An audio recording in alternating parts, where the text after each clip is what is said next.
একটা দেহ দেখতে স্বাভাবিক, কিন্তু ভিতরে যদি ক্যান্সার থাকে, এই ক্যান্সারটা কিন্তু দেখা যায় না, এটা গোপন। ক্যান্সার কিন্তু গোপন।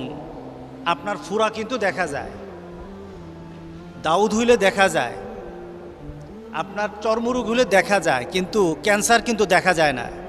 বলেন তো দেখি, ফুরা আর এই যে চর্মরোগ, বর্তমান চিকিৎসা বিজ্ঞানী এটাকে স্বাভাবিক বলল নাকি ক্যান্সারটা অস্বাভাবিক?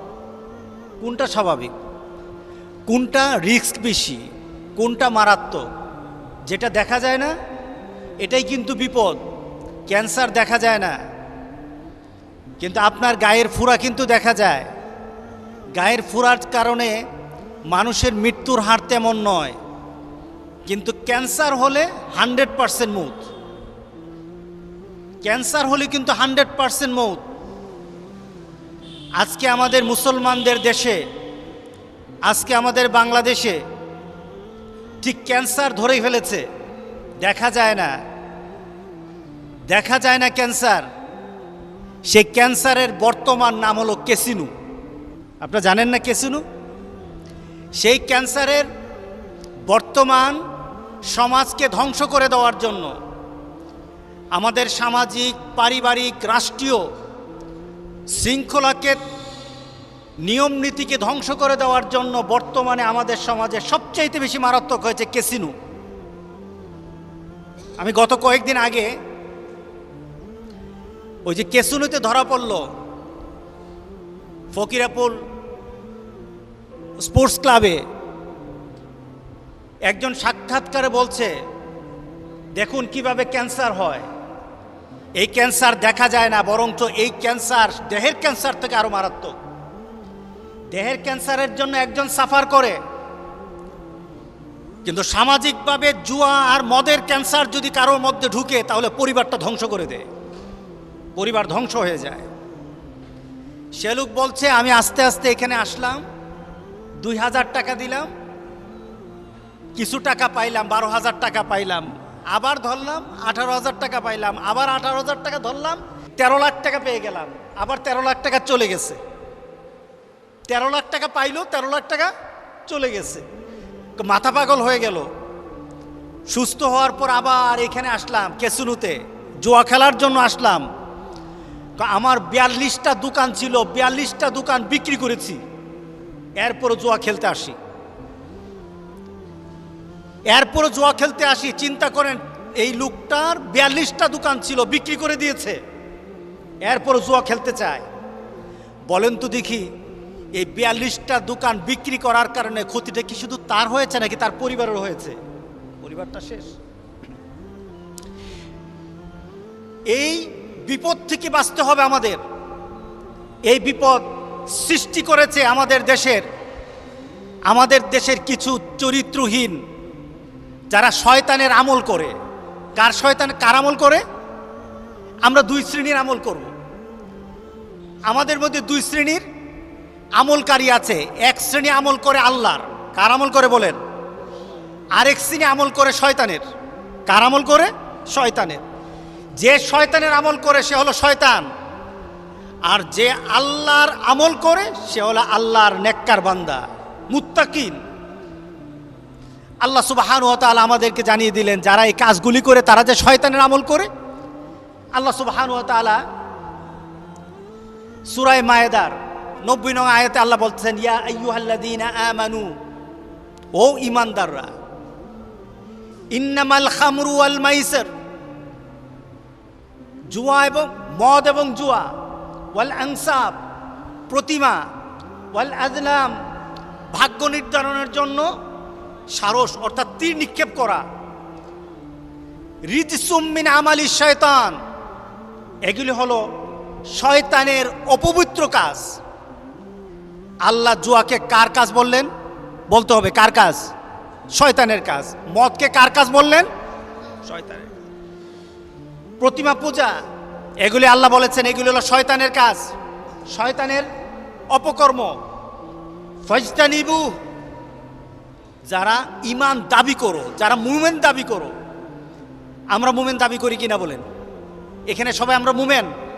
আমরা যারা মুসলমান দাবি করি আমরা মুমেন হতে চাই, কি বলেন? দরকার না? আল্লাহ বলেন যদি মুমেন দাবি করতে চাও মদ খেতে পারবা না, নেশা জাতীয় জিনিস খেতে পারবা না, জুয়ার কাছে যেতে পারবা না, জুয়ার কোনো জিনিস ধরতে পারবা না, লটারিতে হাত দিতে পারবা না, তাসের সাথে তোমার কোনো সম্পর্ক হবে না, ক্যাসিনোতে যেতে পারবে না। আল্লাহর কসম, যারা ক্যাসিনোতে যায় এরা আল্লাহর বান্দা থাকে না, এরা শয়তানের গোলাম হয়ে যায়। কার গোলাম? যারা জুয়া খেলে তারা কার গোলাম? শয়তানের গোলাম। আল্লাহ সুবহানাহু ওয়া তাআলা বলেন ফাজতানিবু, এগুলি ছেড়ে দাও। আমাদের সমাজে কিন্তু জুয়া আছে। আমাদের সমাজের জুয়াগুলি ছিল বাঁশের নিচে, বাঁশের ঝাড়ের নিচে, অথবা কোনো নীরব জায়গায় বসে বসে কিছু তাস খেলে। এখন বোধহয় কমে গেছে অনেকটা, নাকি? হ্যাঁ, এগুলি জুয়া খেলে। এই জুয়ার মডার্ন অবস্থা হলো এই বর্তমান ক্যাসিনো, যেখানে লাখ লাখ টাকার খেলা নয়, এখানে কোটি কোটি টাকার খেলা হয়। আপনারা বর্তমানে দেখেছেন, বর্তমানে যারা ক্যাসিনো পরিচালনা করতেছে, যারা করতেছিল তাদেরকে ধরা হচ্ছে। তাদের বাড়ির মধ্যে কত কোটি কোটি টাকা পাওয়া যায়, সিন্দুকের মধ্যে কোটি কোটি টাকা, সিন্দুকের ভিতর কোটি কোটি টাকা। এক একজনের এফডিআর পাওয়া যায় 200 কোটি 300 কোটি টাকা। এরা সবাই জুয়াকির, এরা সবাই জুয়ার আসর বসায় আর নিজেদের সম্পদ বাড়ায়, আর এক শ্রেণীকে রাস্তার ফকির বানিয়ে দেয়। একটা শ্রেণী রাস্তার ফকির হয়ে যায়। একটা লোক আসলো আমার কাছে, এসে বলল, হুজুর আমার স্ত্রীকে আমার ছেলে গ্রামের মধ্যে দড়ি দিয়ে বেঁধে গ্রামের মধ্যে টেনে টেনে নিয়েছে। কি ব্যাপার? ছেলে টাকা চায়। কিসের টাকা? ছেলে মদ খায় না, নেশাও করে না, কিন্তু প্রতিদিন ছেলেকে যদি 3000 টাকা না দেওয়া হয়, ছেলে তার মায়ের গায়ে আঘাত করে, মাকে পিটায়, মাকে মার গায়ে আঘাত করে। কারণটা কি? ছেলে জুয়া খেলে। জুয়ার টাকা যদি না পায়, ছেলে তার মাকে, তার মার গায়ে আঘাত করে। বলেন তো দেখি, যে সন্তান মায়ের গায়ে আঘাত করে, এটা কি আর মুসলমানের বাচ্চা থাকে? এটা কি জান্নাতের যাওয়ার কোনো বাচ্চা হবে? এটা শয়তানও বলে এত বড় শয়তান আমি নই, শয়তানও তখন বলে এত বড় শয়তান আমি নই। আজকে আমাদের দেশে এই ক্যাসিনো চালিয়ে বাংলাদেশের মধ্যে জুয়ার আড্ডা। আমাদের কসবা বুঝি জুয়া নাই নাকি? নাই জুয়া? গত রমজানে আমাকে একজন পুলিশ অফিসার বলতেছে, হুজুর কিছু সংখ্যক, সবাই তো তারাবির নামাজ পড়ে, আর কিছু সংখ্যক জুয়া যারা খেলে তারা ঘরের মধ্যে দরজা বন্ধ করে তারা জুয়া খেলে, টুপি টুপি লাগে, আবার মাথায় টুপিও আছে। এই ধরনের অনেককে গত রমজানে ধরা হয়েছে। তার মানে আমি বললাম টাকা কত ছিল? হুজুর লাখ লাখ টাকা ছিল, লাখ লাখ টাকা ছিল। যেই পরিবারে জুয়া ঢুকেছে ওই পরিবারটা ধ্বংস হওয়ার জন্য আর বাকি থাকে না, ওই পরিবার ধ্বংস হওয়ার জন্য বাকি থাকে না। আল্লাহ সুবহানাহু ওয়া তাআলা বলেন ফাজতানিবু, জুয়া থেকে বাঁচতে হবে। কেউ যদি জুয়া করে, সে রাসূল পাক সাল্লাল্লাহু আলাইহি সাল্লাম তার জন্য বলতেছেন যে কেউ যদি জুয়ার সাথে, তাকে আল্লাহ ধ্বংস করে দিবেন, তাকে আল্লাহ ধ্বংস করে দিবেন। জুয়ার ক্ষেত্রে আমাদের নীতি নৈতিকতা ধ্বংসের পথে এখন প্রায়। বাংলাদেশে ক্যাসিনোগুলি ধরা হলো, স্পোর্টস ক্লাবগুলি থেকে। বাংলাদেশের স্পোর্টস ক্লাব আছে বাংলাদেশে, আবাহনী, মোহামেডান, মুক্তিযোদ্ধা, এরপরে ফকিরাপুল, এভাবে বিভিন্ন নামে স্পোর্টিং ক্লাবগুলি আছে। ওরা খেলাধুলা করে। কি খেলায়? বাংলাদেশের সবাই জানে এরা ফুটবল খেলে, ক্রিকেট খেলে। এরা বাংলাদেশের এই খেলার পরিচয় নিয়ে তাদের একটা ক্লাব করেছে, তাদের অন্য কোনো খেলার উদ্দেশ্য নয়। কিন্তু বর্তমানে ফুটবল খেলা আর ক্রিকেট খেলার আড়ালে তারা কোটি কোটি টাকার ব্যবসা করছে। তারা কোটি কোটি টাকা, জনগণের, গরিব মানুষের কোটি কোটি টাকা। একটা লোক বলল সে সিএনজি চালায়, হুজুর আসছি আইসা সেরা ইয়েতে বলতেছে, স্যার বলতেছে, পুলিশকে বলতেছে, স্যার 1000 টাকা পকেটে কামাই করে এই 1000 টাকা দিয়ে আমি কেসুনিতে ঢুকলাম, দেখলাম খাওয়া দাওয়া ফ্রি। এটাই তো শয়তানের প্রথম টুপ। কই যে চাও ফ্রি, এটাই তো শয়তানের প্রথম প্রলোভন। খাওয়া ফ্রি, চাও ফ্রি। খাওয়ার কত হবে 100 টাকার খানা, কিন্তু যাওয়ার সময় কিন্তু আপনি লাখ টাকা দিয়ে যান, যাওয়ার সময় কিন্তু আপনার পকেট খালি হয়ে যায়। এইভাবে নিঃস্ব করে দিচ্ছে পরিবারগুলো।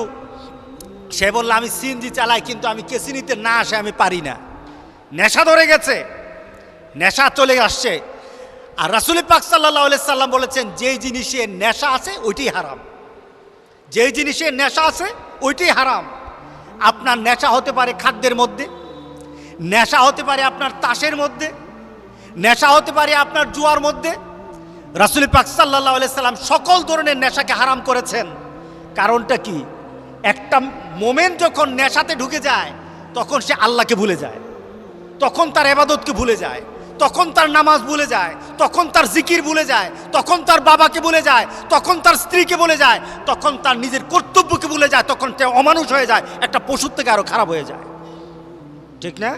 একটা পশুর থেকে খারাপ হয়ে যায়। যে লোকগুলি তাস খেলে, আল্লাহর কসম খেয়ে বলি, যেই হাতে তাস উঠে ওই হাতে আল্লাহর জান্নাতের কোনো নাজ নেয়ামত উঠবে না। যেই হাতে তাস উঠে আর যেই হাতে জুয়ার টাকা উঠে ওই হাতের মধ্যে আল্লাহ সুবহানাহু ওয়া তাআলা জান্নাতের কোনো নাজ নেয়ামত দিবে না। মনে রাখতে হবে মুসলমান, আমরা জান্নাতের জন্য জন্ম নিয়েছি, দুজুকের জন্য জন্ম নেই নাই। কি বলেন? আমরা কি দুজুকে যাব? জুয়াখুর, মদখুর, ওই যে আছে নাকি সম্রাট, নাম হয়েছে সম্রাট, আটা যে কে শামীম, এটাকে দেখলে মনে হয়, এটাকে দেখলেই মনে হয় এটা বোধহয় এই কাপড় ছাড়া পাগলের একটা চেহারা, যেমন পাগলের চেহারার মতো ডিজেবল মনে হয়। কোটি কোটি টাকা, কোটি কোটি টাকা তার।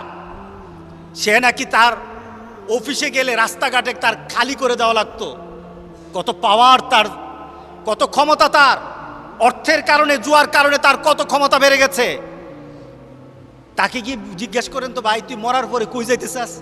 ওরে গিয়ে জিজ্ঞেস করেন, সম্রাটকে জিজ্ঞেস করেন। ওই যে আরেকটাকে ধরা পড়ছে কি জানে, ওকে গিয়ে জিজ্ঞাসা করেন যাদেরকে ধরা হয়েছে, তোরা কোথায় যাবি?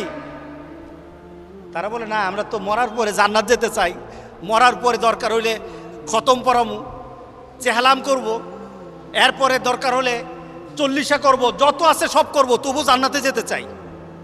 কথা ঠিক না? আচ্ছা বললেন, জান্নাত কি আমার নিয়মে হবে নাকি আল্লাহর নিয়মে হবে? জান্নাত কি আমার চিন্তাতে হবে নাকি আল্লাহর চিন্তাধারায় হবে? মুহাম্মদুর রাসূলুল্লাহ সাল্লাল্লাহু আলাইহি সাল্লামের নিয়মের বাইরে চলে কোনো ব্যক্তি জান্নাতে যেতে পারবে না। আপনি যদি হিন্দু হন, আপনি হিন্দুয়ানি চিন্তা নিয়ে চলেন। আপনি যদি খ্রিস্টান হন, খ্রিস্টানের নিয়মে চলেন। কিন্তু এই কথা বলা কোনো মুসলমান বলতে পারবে না।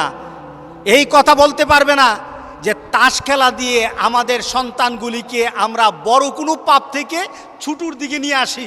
বড় কোনো পাপ করবে না তাস খেললে। বড় পাপ করবে না মানে কি? যে একটা ছেলে যদি জুয়ার মধ্যে বসে থাকে, তাসের মধ্যে বসে থাকে, সে চিন্তাই করবে না, নারী দর্শন করবে না, এর জন্য আমরা জুয়ার মধ্যে বসায় রাখি। আচ্ছা বলেন তো দেখি, কোনো খারাপ ছেলেকে ভালো করার জন্য, জুয়া থেকে বাঁচানোর জন্য তাস দেওয়া লাগবে নাকি আল্লাহ রাসূলের নিয়ম তার মাথার মধ্যে ঢুকাই দেওয়া দরকার? বলেন কি দেওয়া দরকার?